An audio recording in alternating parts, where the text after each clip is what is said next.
আর আপনার টাকা নিয়ে যাবে ওই বিদেশি কোম্পানিগুলা, বড় লোকেরা নিয়ে যাবে। থানকুনি পাতা খাবো আমরা, নিম পাতা খাবো। বৈজ্ঞানিক নাম লিলি ফসফস। কারণ কি ফসফস কেন দেখেন, আমি ফসফসের কারণে বোঝাচ্ছি। দেখেন এই টান দিচ্ছে না, দেখেন ফসফস শব্দ হচ্ছে। আবার দেখেন বৈজ্ঞানিক নাম হলো লিলি ফসফস। আমার বউ শাপলার বাঁচতেছে, সে খুব পারদর্শী। আমি মানুষের সাথে তাকে একটু হেল্প করে দিচ্ছি।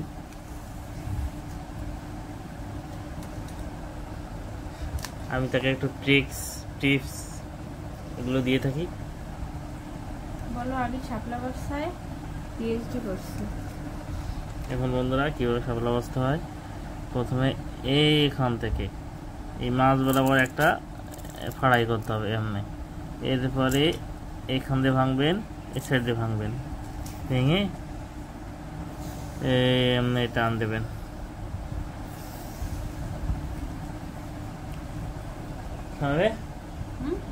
কি তুমি কি শিখছো শাপলা কেমনে বাঁচতে হয়? এই যে নতুন কিছু আজকে শিখছো, তোমার ফিলিংস কেমন? ফিলিংস ভালো, তবে একটা জিনিস বুঝছি, হাজবেন্ডরা যদি বউদেরকে হেল্প করে রান্নায়, তো রান্নার স্বাদ নাকি দ্বিগুণ বাড়ে। কথা কি সত্য নাকি? না, এ কথা মোটেও সত্য নয়। তবে হেল্প করলে হেল্প করা উচিত। যখন এখন তো বউরা অনেক ফাঁকিবাজ, তারা একটু ফাঁকি দেয়। তোমারটা কোন লেভেলের ফাঁকিবাজ? আমার বউ বলে, তুমি আমার ততাত্ম নাও কেন? তার মানে তুমি শোনাও? তোতা না, আমার বউরে আমি ততাত্ম নাই না। আমার বউরে ততাত্ম নাও কেন?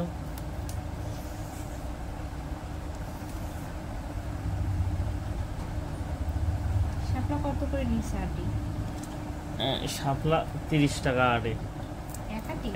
এক আটি 30 টাকা। এটা হলো একেবারে চাষের একজন পুকুরে হয়েছে পরিচিত, মানে পুকুরের শাপলা, এটা বিলের শাপলা না।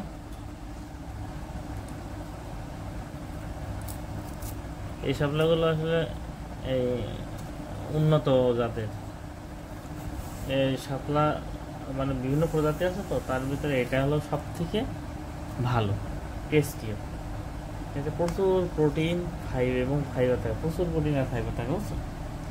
এর আয়রন তো থাকেই।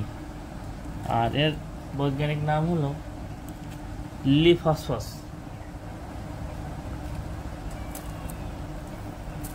কি হয়নি? না। তুমি কি আমার থেকে বেশি শিক্ষিত?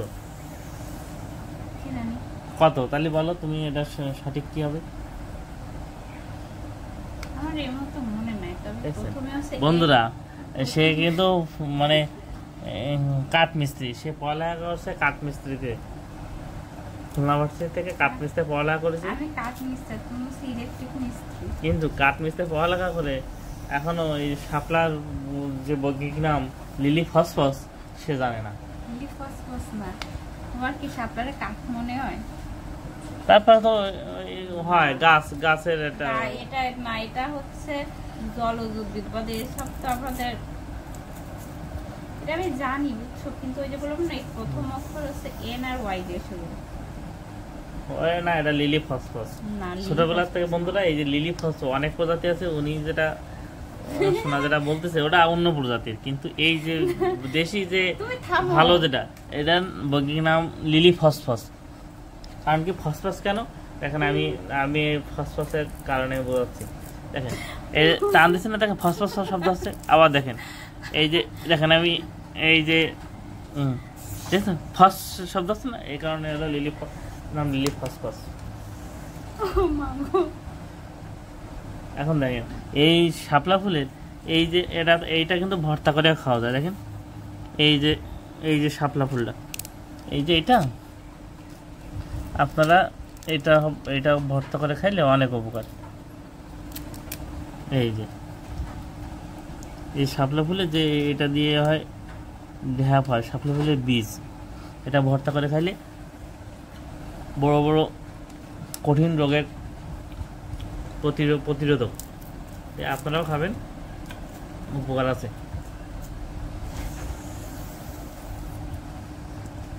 প্রকৃতির মাঝে হলো জীবনের সমস্ত ওষুধ। ফার্মেসি থেকে ওষুধ কিনে খাওয়ার কোনো দরকার নেই। ফার্মেসি থেকে ওষুধ কিনে খাওয়া মানে আমাদের চারিপাশে, আমাদের ছোটোখাটো যেসব নিরাময়, আমাদের চারিপাশের গাছগাছরা দিয়েই সব কিছু নিরাময় হয়। তার কারণ এর জন্য আমাদের আসলে ওই কেনার, ওষুধ কেনার কোনো দরকার নেই।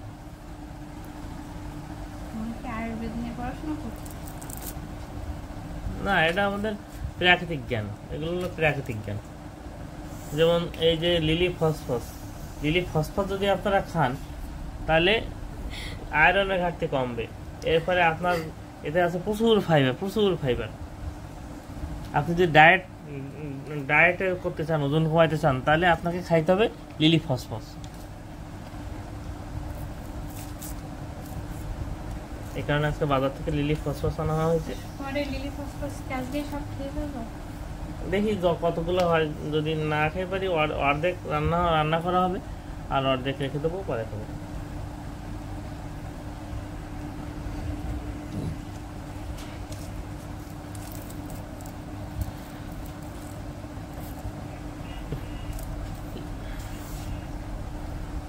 আমাদের যে এই যে ওষুধ কোম্পানিগুলো, এরা কিন্তু শুধু ওষুধ বানাইতে খরচ হয় 1 টাকা, বিক্রি করে হলো 10 টাকা।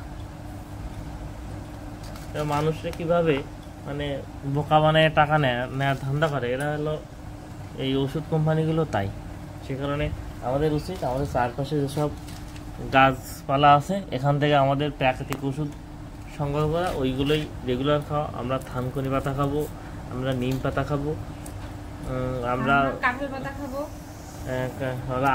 আম পাতা কচি আম পাতা ভর্তা খাবো। এটা খুবই উপকারী কচি আম পাতার ভর্তা। কাঁঠাল পাতা কচি পাতাটাও কিন্তু খুবই উপকারী পেটের রোগের জন্য। কাঁঠাল পাতা কোনো মানে এটা অপরিহার্য জিনিস। এরপরে ধরেন আপনার সুন্দরবনে গেছেন, সুন্দরবনে গিয়ে দেখতেছেন আপনার পেটে ব্যথা, গ্যাস হচ্ছে, আপনি কি করবেন? আপনি খাবেন হলো পশুর গাছের ছাল খাবেন। এটা একটু তেতো, কিন্তু আপনি ইনস্ট্যান্ট কাজ করেন। এর জন্য গ্যাস ট্যাবলেট খাওয়ার কোনো দরকার নেই। তাহলে এই আপনার প্রাকৃতিকভাবে আপনার সুস্থ থাকবেন। আর আপনি যদি একবার ওষুধ খাওয়া ধরেন তাহলে তো ওষুধ খাইতে হবে, সারা জীবন ওষুধের খাইতে হবে। কিন্তু এই যে ছোটোখাটোর জন্য কোনো দরকার নেই, আপনি শুধু খাবেন, প্রাকৃতিক জিনিসপত্র খাবেন, তাহলে আপনি সুস্থ থাকবেন। বাড়ি হাঁস মুরগি পালন করবেন, সেই হাঁস মুরগি খাবেন। বাড়ি যদি কোনো ফাঁকা জায়গা থাকে, শাকসবজি লাগাবেন, সেগুলো খাবেন, অল্প সার দেবেন।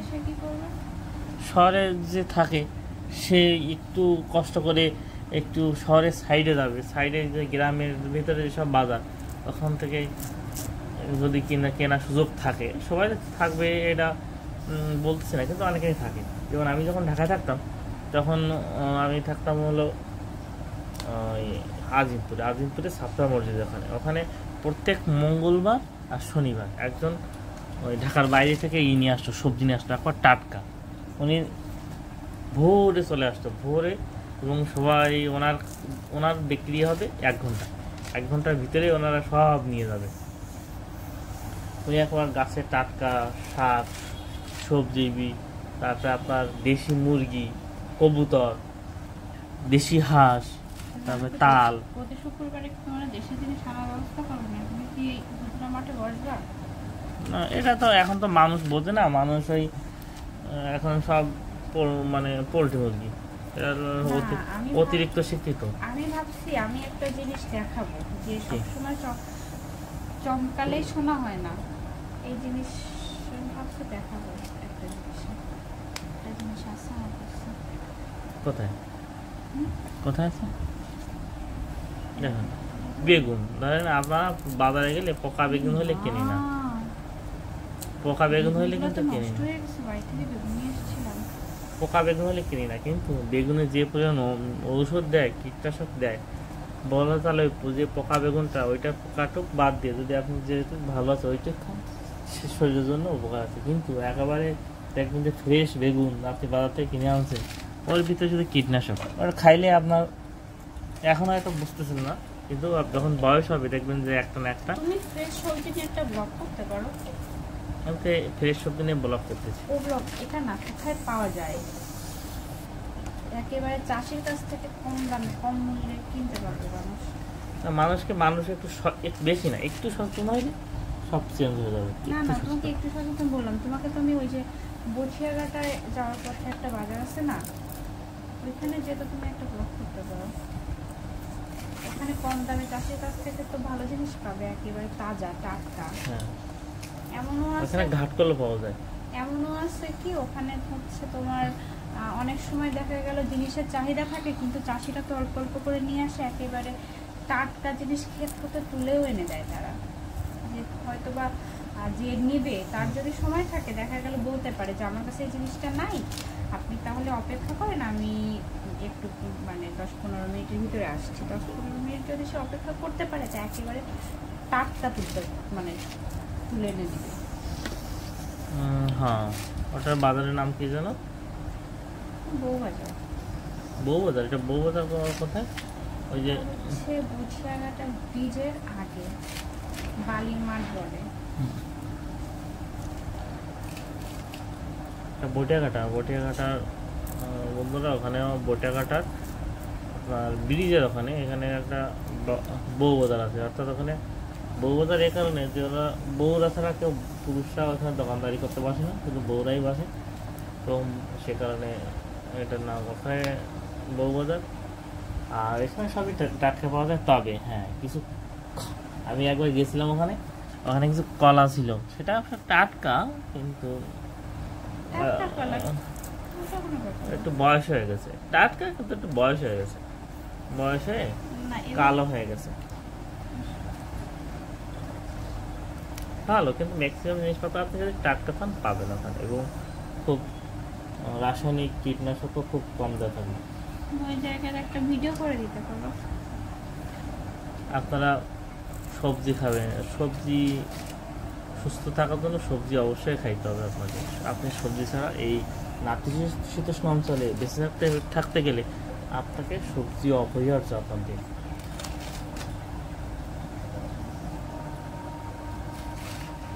পেঁপে খাবেন, কুমড়া খাবেন, বিভিন্ন শাক খাবেন, বিভিন্ন খোটা শাক খাবেন, এগুলো খাবেন। দেখবেন যে হয়তো আপনারা বুঝতে পারতেছেন না যে এই শাক এই তো খেয়ে তো কোনো মনে হচ্ছে আছে না, কিন্তু এটা দীর্ঘমেয়াদী ফলাফল আছে। যারা রেগুলার এগুলো খায় তারা দীর্ঘমেয়াদী সুস্থ থাকে। দীর্ঘমেয়াদী মাছ মাংস খাবেন, তার সাথে প্রত্যেক দিন অন্তত 1-2টা সবজি থাকতে হবে, সবুজ শাক সবজি, তাই না?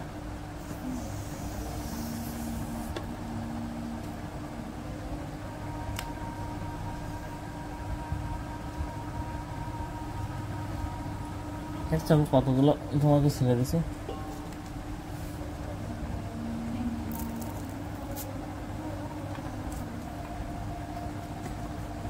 তুমি যে কাঠ মিস্ত্রিতে উপর পড়ালেখা করেছো, কি বানিয়েছো? কোনোদিন কিছু কি বানিয়েছো?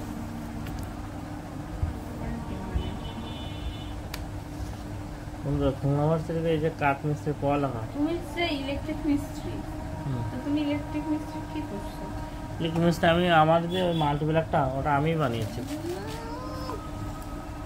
দেখলাম তো, আর ওভেনের লাগাইতে পারো নাই।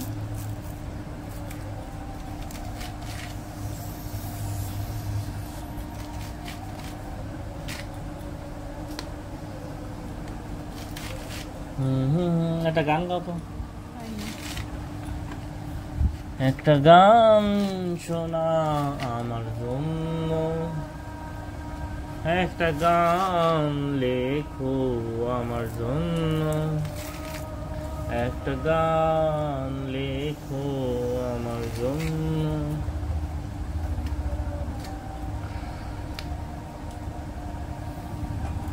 বন্ধুরা আজ আর না, একদিন এরকম সুন্দর একটা গানের আসর বসাবো, সেদিন তোমাদের সাথে